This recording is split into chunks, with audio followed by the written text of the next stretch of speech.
Hello, welcome to the All Martial Way Super Action Show. I'm going to demonstrate some super techniques from the martial way, and discuss the techniques, uses, and design. So, I'm going to cover wall-to-wall attacks, chisel hand attacks, house lifts and movements, and some flying footwork in that order. To the wall-to-wall attacks, I have a special category in the martial art that contains a system of wall-to-wall attacking. So in some situations, like in smaller rooms like this, or sometimes you're just more abled in bigger rooms, you'll realize you can attack from wall to wall, and your attack zone becomes the whole room sometimes when the walls are close enough. And those are just some thoughts that need to go into consideration as the general assumptions made for combat or self-defense or whatever, using these techniques, or even just show. Just using a technique for show, you have to realize you might run into a wall. You don't want to put a hole in it. I have a technique that I've been practicing in here. It's part of my practical self-defenses, and it's an attack at the door. It's a wall-to-wall. So it's super because it's working on a wall jump. Like you could see in some of the video games, the fighters can jump and do flips off the walls. It's more of a kickoff, like you might do in a pool. I like to work on my kickoff techniques or my push-off techniques from walls or solid structures, where I sort of attack myself away from the structure, exploding into the next attack at a speed that's really hard to achieve in other ways, and get my weight thrown around. So that's sort of the design of the movements. The intent can vary. It can be very powerful, but you can go from, like, I imagine maybe I just kick the door shut in some sort of self-defense situation. I can kick the door shut, and I didn't have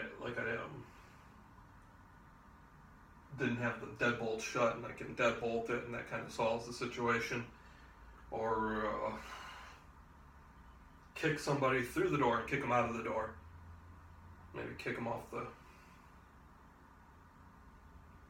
over the railing outside if it's that dangerous. Who knows? I wouldn't want into it with somebody with a knife. If it was somebody with a knife, I'd probably want to kick them all the way out to the parking lot off the second floor here. So anyway, I think I'll get into the super action.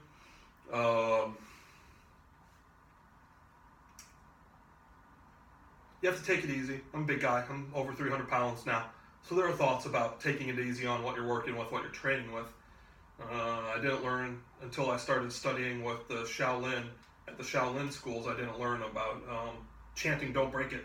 The monks would actually chant "Don't break it" at some of their students when they do like the harder moves, like slap a staff to the ground or something like that. So, let's see. I'm going to right rear leg, front kick, wall, throwing myself towards the door, spinning, doing a short turn, turning around with a short turn, and then left rear leg front kick. And I'm just going to stop at the door. I'm not actually going to try to kick through the door or anything. I'm just going to stop myself. I'm just kind of looking for the hop here. I'm looking to get into the super range where I kind of hop off the wall and land on the other wall.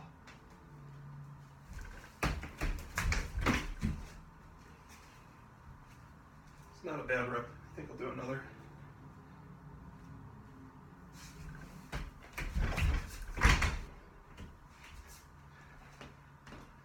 So as you can see, it's pretty effective. You can get going pretty fast. I could probably blow away the walls and stuff, or blow away the door or something if I wasn't careful doing these techniques. And hopefully if you ever have to use it, it wouldn't have to be anything worse than just kicking the door shut. So I've been working on my chisel hand. chisels. You can make you can do chisel hand. I call it chisel hand when you're using the whole hand as chisel. Like every chisel point you can make. Otherwise, it's kind of like a chisel finger or a chisel joint, chisel knuckle. I still haven't worked out my appropriate martial way term yet.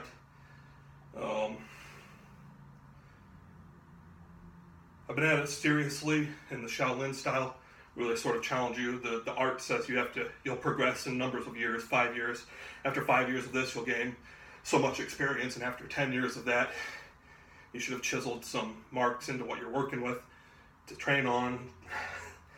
And I have a strange mind. They're talking about taking 5 years to put a chisel mark into a piece of wood, or 1 year to put a chisel mark into a piece of wood, and 10 years to chisel a mark into a sheet of metal. And I just kind of want to hit something once. I think it's the American in me, like just hit it once and put my chisel mark on it. So that's what I'm building to with my martial art. But I'm just trying to take their path to start out with and see how I can change it. So that's I guess it's the middle knuckle. You usually call this one the middle knuckle. Counting from the tip of the finger, it's the second knuckle. Second knuckle is the one you usually chisel with. It's appropriate to try to take a chisel line or angle, coming at an angle like a chisel when using it, instead of trying to stab like a knife or something. I have just recently taken a lesson in Senga of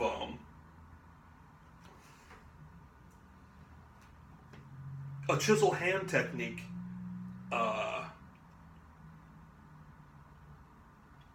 Making figure eights.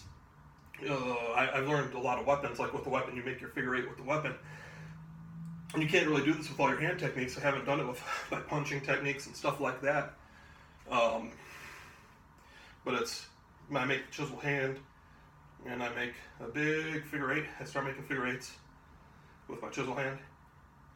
And you can really tack on fast chisel knuckle attacks out of this figure eight chisel hand movement, and you can get going pretty fast with it. And it's good for both hands. You can go 2 hands at once. So I've been working through sets of chisel hand. And lastly, if you're actually thinking about trying to hit something, it hurts. Those nerves are right there. It's like 5 years. I got like 5 years of training, and it still hurts a lot using them. I've got a lot of other weapons that have calmed down after the training where it doesn't hurt as much to use them. They get used to being weapons. Okay, so next is the house lifts and movements. This is still super martial way. I don't really like to discuss it as much, but it's super technique of earth style mythical kung fu is what I've seen. I don't know if everybody will have this, but for some reason I have past live stories and stuff I get into. I get chi explode, like chi will just flow out of me. I'll do mythical kung fu from time to time, out of my control. Like it's just something left over from a past life or something I'm trying to train into, but I'll just like slip and actually successfully do some mythical kung fu, and I won't understand how to do it exactly. It's just like one really great rep out of a million reps. And I hear the masters who have actually mastered some mythical kung fu and have some of the mythical powers just found themselves in the position of having to do 1,000 reps at a time to get one decent one in. So I think about things like that. Get onto the house lifts. I started out studying Bruce Lee's isometrics. I studied Bruce Lee's Jeet Kune Do thoroughly, read all his books and everything. So the isometrics are supposed to be flexing against something that doesn't move, like you just put a flex, you flex your muscles and push really hard on something that doesn't move, and then you flex at max capacity or something close to that, and that's your rep is that flex when it doesn't move, and you just kind of a flex. As I've studied it over the years and practiced it over the years, stuff moves for me. I'm gonna show you. I don't know if you can actually get to see the wall moving. 'Cause I can't really get a slow shake of it, and I don't want to damage the house or anything. And I get a bit of a whoosh whoosh whoosh as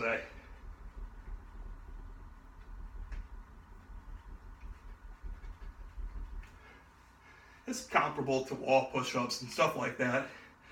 But you can see, like this movement, I imagine, the design of this is kind of like pushing someone over. This is getting more into grappling. So I kind of imagine this is kind of at my face level. Maybe I'd get my hand up under their jaw and push them over the top. So that's the kind of things I'm practicing. Or the more martial applications. That can be, it doesn't even have to be self-defense. I mean, it's like techniques like that can work in competition too. That can be good competition techniques sometimes. And like I'm talking about the mythical Kung Fu, I've been able to read the geological meters in the ground, the earthquake meters, the meters that measure the shaking of the ground, and I can tell on a map if I could find a nice real-time display of all the meters monitoring for earthquakes.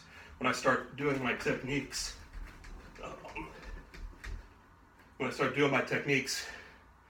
the meters notice. You can notice on meters.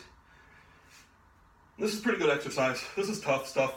I've kind of been building my personal training in my art to mostly max out style stuff.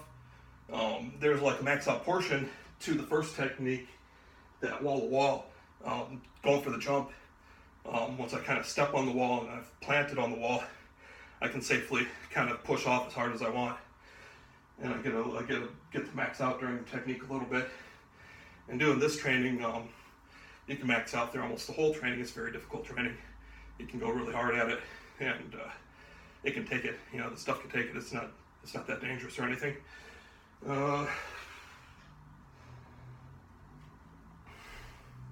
Chisel hand's hard to max at. Chisel hand, you kind of max at your toughness, because I'm kind of talking about strength and power overall max. There's some speed to it, like the techniques I showed. You can try to max your speed on them. I did a little work like that.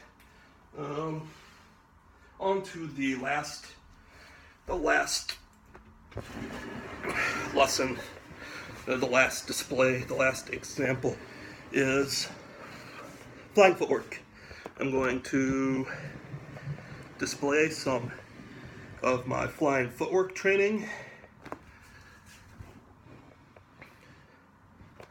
What I'm going to be doing is 2 moves, both in the air. One should be from a jump and falling back towards earth. And then I'll do the second move, and I should be able to actually ascend using the second move without pushing off the ground. Ascend from being in a free fall. Just from free fall to ascension. No pushing off the ground or anything. I've only done this one once. I was just planning through my episode for the day. I did it once. It's like some other stuff I've done. So I'm going to do a jumping or flying 3/4 turn. I guess I'll make this more of an example. I'll do this the easy way. To warm up to this, first you do the jumping 3/4 turn, and then after you've got a feel for the jumping 3/4 turn, you add on